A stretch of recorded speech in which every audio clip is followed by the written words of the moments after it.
I started working as a carpenter's apprentice right after graduating from junior high school at the age of 16. I hated studying, but was good with my hands. I wanted to pursue a job where I could create something, so I became an apprentice to a carpenter who was an acquaintance of my father.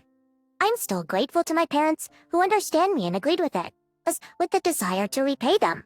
I diligently committed myself to learn the work, surrounded by skilled laborers who were quicker with their hands than their mouths.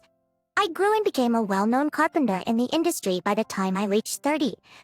I received jobs directly from large construction companies, and my reputation spread, leading to more significant projects. I got married and had a daughter, and my work was going well. I believed that was the best time of my life. However, when I was 50 years old, there was a small accident at the site. The materials I had piled up collapsed. I managed to save my coworker, who was about to be crushed, but in the process, I severely injured my right shoulder, which resulted in a lasting disability in my right hand. I could still manage daily life fairly well, but I couldn't swing a hammer anymore. Without saying anything to anyone, I left the carpentry world. I thought it would be tough for Tom if I revealed the reason for quitting. I joined a small construction crew where I didn't know anyone, and now I'm doing odd jobs at different work sites. Fortunately, my daughter was already independent as a working adult, and my wife had a job, so I didn't cause any trouble for my family. After I helped Tom, my wife laughed and said, "That's so like you," and my daughter looked at me with a mix of disbelief and amusement, saying, "Seriously? You're too kind." But neither of them blamed me. Blessed with a warm family, I truly felt happy. In the field of construction work, my role as a laborer is mainly supportive. My main tasks are carrying materials and cleaning. I also perform tasks requested by laborers, supporting them almost like a devoted wife. To be honest, my position on the site is nothing significant. However, because of that, the work was easy and I often moved to different sites, so I was able to enjoy it in my own way without encountering carpenters I know. I am currently working at the Jones Construction Company. I used to get a lot of work from this construction company in the past. While working, I nostalgically thought about my past days of working with this construction company. Then, one day, there was a small accident. It was the day for material delivery, but the site supervisor, Mr. Brown, was absent. Mr. Brown was absent. The truck driver was at a loss as to where to place the delivered materials. I thought it might be intrusive, but I gave instructions to the driver and helped carry the materials into the site. The driver was happy and left, but when Supervisor Brown returned to the site, he scolded me severely. "You're just a laborer. Why the hell are you doing things?" "Oh, for these sakes, Randy's Ross. They're not entitled to do these things." The young supervisor, who appeared to be in his 20s, nudged my head. Although I was annoyed, I held back and apologized. "Oh, Sally! I'm me.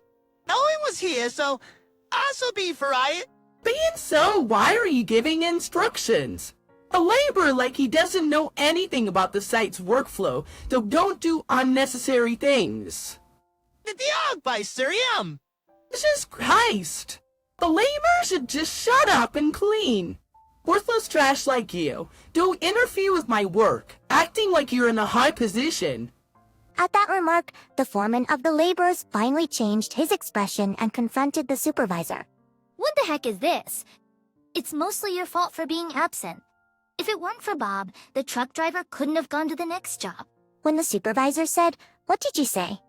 and was about to grab the chief by the collar, another foreman of ironworkers intervened, saying, "That's enough," and stepped between the two. He handled the material delivery correctly. It's your fault for not being here when the truck arrived. Instead of complaining, how about saying thank you to him? Quietly spoken, the Supervisor Brown glared at me and went away without saying anything. The foreman of the ironworkers patted my back. "Don't worry. It's a typical thing for a young supervisor. You didn't do anything wrong." "Thanks." He said that and went back to work. I also nodded slightly and went back to work with the chief. However, from that day on, Supervisor Brown started finding fault with me for various things. He would call me out for trivial matters and make snide remarks. To make matters worse, I was even made to clean the restroom at the site. I was definitely getting annoyed, but since I was about to move from this site soon, I endured it.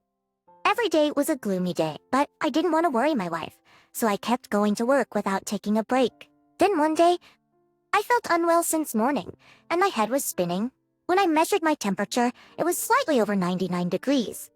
I thought about taking a day off, but today was the day for loading, and I really didn't want to miss it. Are you okay? You look pale. My wife Kate peered at my face with concern, but I smiled and replied, I'm fine. I'll be done with work today. I'll take a day off tomorrow. 5 mils for minor bullshit. After finishing my coffee, I got up and packed the lunchbox Kate had made for me into my backpack and left the house. When I arrived at the site, there were a large number of items for loading. I carefully carried them, but around noon, my fever started to rise and my legs became unsteady. Bob, what's wrong? The foreman hurriedly supported me as I stumbled. Your face is all red. Didn't you have a fever? The foreman said with concern, peering at my face, and at that moment, Supervisor Brown came running saying, What are you doing? He glared at the fallen items and sneered, Can't you even carry a single item properly? You're useless. Mr. Brown, Bob may have a fever. Can I let him go home? The foreman said, but Supervisor Brown said no and glared at me. The usual sarcastic remarks began, but I didn't have the energy to retort. My head was spinning and I felt nauseous. Dirty, hurry up and carry it. Done to all that now. I was tapped on the shoulder and he almost fell backwards. At that moment, I heard a shouting voice saying, Stop it. What do you say? Said the supervisor as he turned around. There, I spotted a familiar figure. It was Tom Smith, my former colleague. What the hell did you say? Who you think you're talking to? Alright. Tom walked towards us boldly and grabbed Supervisor Brown by the collar. Hey, Tom, why am I here? Supervisor Brown turned pale. Tom let go of the director's collar with a forceful push after landing a punch on his head. Just shut up because your planning is so messed up. And we're falling behind schedule. The president told me to go help you. Tom spat out his words and then looked at me. I buy pretty by. Long time no see. Or He bowed his head. I looked at my old comrade. It's been a while. Do I scared? Maybe wash brats. I've heard you're the head of the main team directly run by the construction company. That's quite something. This price is ours, tried honest. The main team is a group directly employed by the construction company. At the construction site, there are various professionals who gather, but they all work as subcontractors receiving jobs from the construction company. The main team, however, is not a subcontractor but directly employed by the construction company. Young Supervisor Brown wouldn't stand a chance against someone like Tom. Tom's face turned teary as he shook his head. buy it to you. Retribution Christmas never view it at an MES and Suzuki Space. But I can now work like this. This is all thanks to you. I didn't know you quit being a carpenter and became a construction worker. Wait, did you tell me? Didn't you tell me? I didn't know how to respond. The supervisor looked at us with a puzzled expression. Tom turned to the supervisor and said, You know, Bob is my mentor and my savior. He was a famous carpenter in our industry, to the point where everyone knows his name. He was even chosen to work for Jones Construction. And yet, you dare to speak ill of him.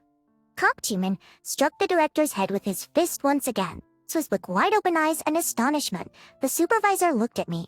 I'll remind this, guys, he said, and I looked at the supervisors.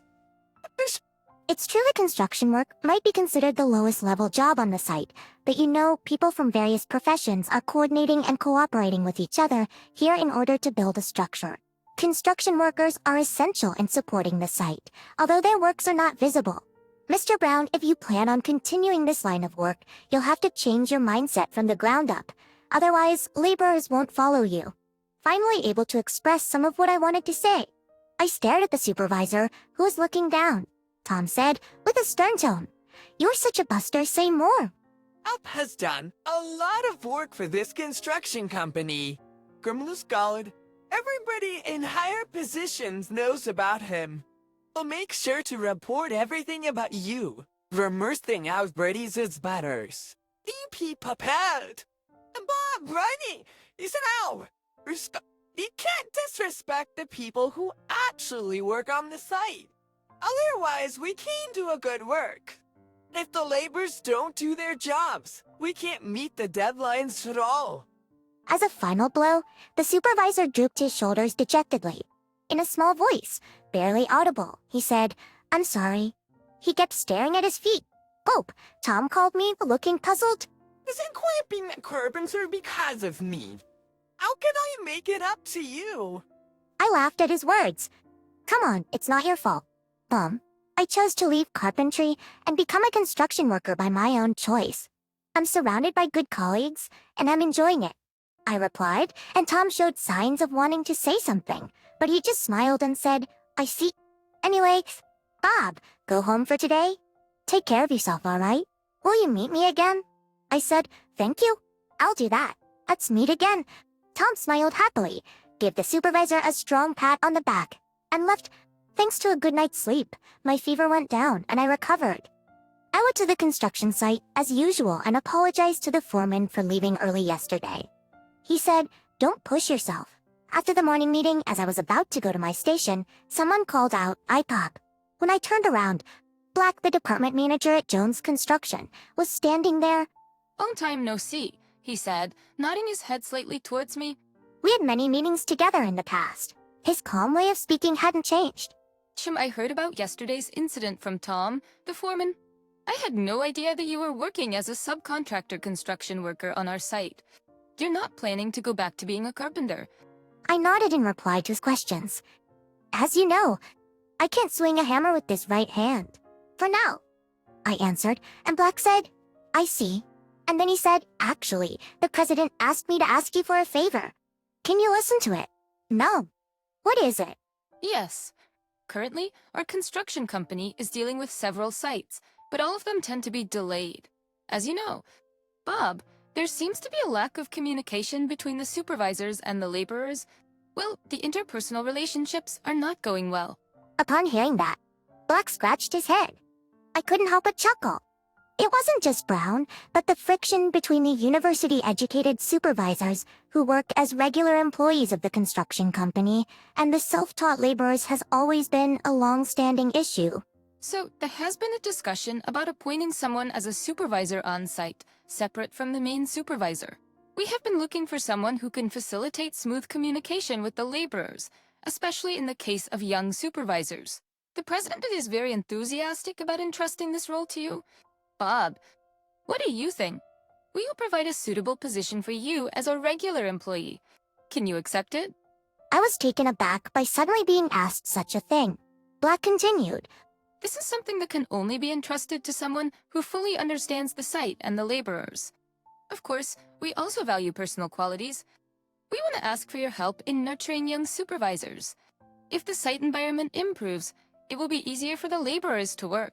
In that case, there will be no one like you, Bob, who will have an unpleasant experience like this time, with a pleasant working environment. Work progresses smoothly and there are no delays in the schedule. His words were passionate and they moved my heart. I think Tom talked to the construction company for my sake, but I could feel company for my sake, but I could feel. Can we have some time to think about it? I said, and Black responded with a firm nod, saying, "Of course." We look forward to your favorable response. By the way, as for Brown, he's expressed a desire to take a break. He wants to start over from scratch. It's the first time I've seen him so serious since he joined the company. Right now, he's assisting on a site with an experienced supervisor. I see. I hope he becomes a good supervisor, I said sincerely. He was an arrogant, unpleasant guy, but I would be happy if he could start fresh after this incident. I hope so too. We'll then see you later. With that, Black left. I stood there for a while, lost in thought, when someone tapped my shoulder. "Go for it. Bob, you're more than just a construction worker here. If someone like you could take charge of the site, there would be fewer people having a hard time," said the foreman of the construction workers. It seemed like he had overheard our conversation just now. "We construction workers are looking forward to having a site where we're not looked down upon. We're counting on you," he said with a smile, and I nodded slightly. Ever since my injury, I've been carrying a feeling of giving up on life, but maybe it wouldn't be so bad to make a fresh start here. Let's give it a try. I'm a nerd. And the foreman happily patted my back, saying, That's the spirit?